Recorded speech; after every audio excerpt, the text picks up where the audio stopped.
Pak Alfred, selamat pagi. Apa kabar, Pak? Selamat pagi, Mas David. Baik, terima kasih sudah meluangkan waktu di IDX Channel, Pak Alfred. Pada perdagangan kemarin, indeks harga saham gabungan mengalami tekanan yang cukup dalam dan kembali meninggalkan level 6 ribuan. Tampaknya sinyal tapering The Fed memberikan tekanan yang cukup kuat, Pak Alfred. Tidak hanya bursa domestik, bursa Asia, kemudian juga bursa Amerika. Nah, bagaimana untuk perdagangan hari ini, Pak, jelang pembukaan di sesi pertama? Apakah tekanan masih akan terus berlanjut, Pak Alfred, analisis Anda? Ya, kalau bicara apakah tekanannya masih berlanjut, sepertinya tekanannya tetap akan berlanjut ya. Tinggal nanti seberapa besar tekanannya, apakah sebesar kemarin, dan kita masih melihat sepertinya tekanan tidak akan sebesar kemarin. Kenapa kita katakan masih berlanjut? Kalau melihat kondisi dari bursa regional, Asia hari ini juga rata-rata terkoreksi, dan faktornya juga sama karena faktor tadi, antisipasi pasar terhadap pelaksanaan taperingnya sendiri. Jadi tinggal nanti kalau bicara masalah seberapa besar tekanan itu yang menurut kita tadi tidak akan sebesar perdagangan kemarin, karena kita memang melihat kondisinya tentu berbeda antara dampak tapering di case 2013 terhadap market dengan kondisi saat ini, dan itu yang membuat kita katakan bahwa tekanannya mungkin tidak akan sebesar perdagangan kemarin. Baik, ada satu pertanyaan yang cukup menarik, Pak Alfred. Di tengah dari sinyal tapering The Fed, kondisi dari Amerika Serikat khususnya untuk penyebaran COVID-19 terus mengalami peningkatan, terutama terkait dengan varian Delta. Banyak pihak juga mengkhawatirkan kondisi ini akan kembali mengganggu dari sisi pemulihan ekonomi Amerika Serikat, dan ada kemungkinan juga untuk tapering The Fed tidak akan dilakukan dalam waktu dekat. Bagaimana pandangan Anda?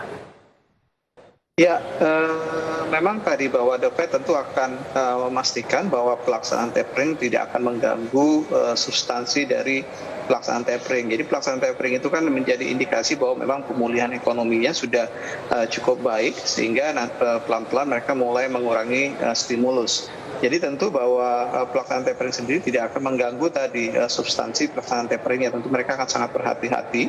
Artinya jika nanti dampak COVID atau pandemi yang di gelombang yang sekarang ternyata bisa mengganggu laju pertumbuhan mereka, tentu tadi bahwa mereka juga tidak akan serta-merta akan melaksanakan tapering.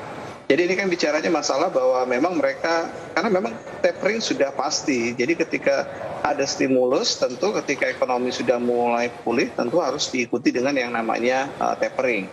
Jadi hampir sama dengan case 2014, bahwa bulan Mei itu sudah mengemuka wacana tapering, dan dieksekusinya di Januari 2014. Jadi kita lihat periodenya cukup panjang ya, kurang lebih hampir sekitar 7 bulanan. Jadi gejolak isu tapering itu yang membuat tadi pasar cukup memiliki dinamika yang cukup tinggi. Nah, untuk saat ini juga dinamikanya juga hampir sama. Artinya bahwa COVID menjadi dinamika terbesar yang membuat apakah tapering bisa dilakukan secepatnya atau tidak. Jadi kalau bicara masalah tarik mundur, ya kemungkinan selalu ya, dan ini memang kebiasaan bicara masalah pelaksanaan tapering, artinya memang pasar cenderung reaktif, dan banyak juga yang memanfaatkan ini sebagai momentum untuk membuat adanya dinamika di pasar keuangan. Baik, Pak Alfred, hari ini bertepatan dengan perdagangan jelang akhir pekan. Bagaimana Anda melihat proyeksi pergerakan indeks harga saham gabungan? Apakah tekanan masih akan terus berlanjut, justru akan lebih terbatas? Dan titik support berapa yang mungkin bisa diperhatikan untuk indeks harga saham gabungan di perdagangan hari ini? Ya, karena kemarin tadi bahwa IHSG sudah tembus level supportnya atau level resistance di 6.000, dan kalau kita lihat bahwa level support terkuat ada di 5.880, walaupun nanti ada level support minor di 5.940. Tapi kita ngeliat level support kuat di 5.880. Jadi sekali lagi bahwa latar belakang pelaksanaan tapering karena faktor tadi pemulihan. Artinya sebenarnya selain memang ada faktor tadi capital outflow atau pelemahan nilai tukar dari dampak tapering, tapi yang perlu ditegaskan lagi bahwa ini bicara masalah signal pemulihan ekonomi. Jadi kalau bicara signal ekonomi pemulihan ekonomi, sebenarnya yang ditunggu adalah proses taperingnya dan seberapa dan bagaimana besaran taperingnya untuk tahap awalnya. Karena kalau kita lihat di 2014 begitu Januari waktu Desember rapat The Fed diumumkan Januari pelaksanaan tapering, kita lihat di Januari sampai bulan Mei itu pasar mengalami rebound. Di tengah kondisi yang ada saat ini, Pak Alfred, tekanan terhadap indeks harga saham gabungan sudah cukup jauh pelemahan yang terjadi.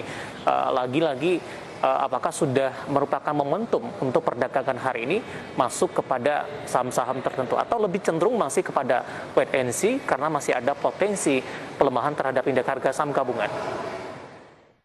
Ya, memang untuk beberapa sektor saham memang kecenderungan memang ada faktor wait and see ya. Karena apa? Karena tadi bahwa di kuartal ketiga ini kita menghadapi yang namanya PPKM yang relatif cukup panjang, yang tentu akan berpengaruh terhadap ekonomi dan tentu ini juga akan berpengaruh terhadap performa emiten.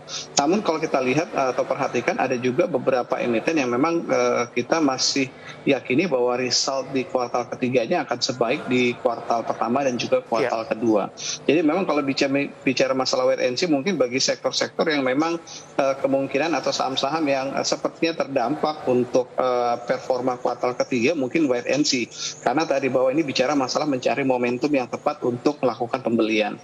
Tapi sekali lagi bahwa untuk yang emiten-emiten yang punya result cukup bagus, sebenarnya koreksi yang terjadi karena faktor tadi tapering ini bisa menjadi momentum yang baik, karena di situ terjadi penurunan harga, sementara dari sisi fundamentalnya justru relatif masih cukup kuat. Jadi kita melihat bahwa memang tapering lebih ke memang pengaruh harga saham dari sisi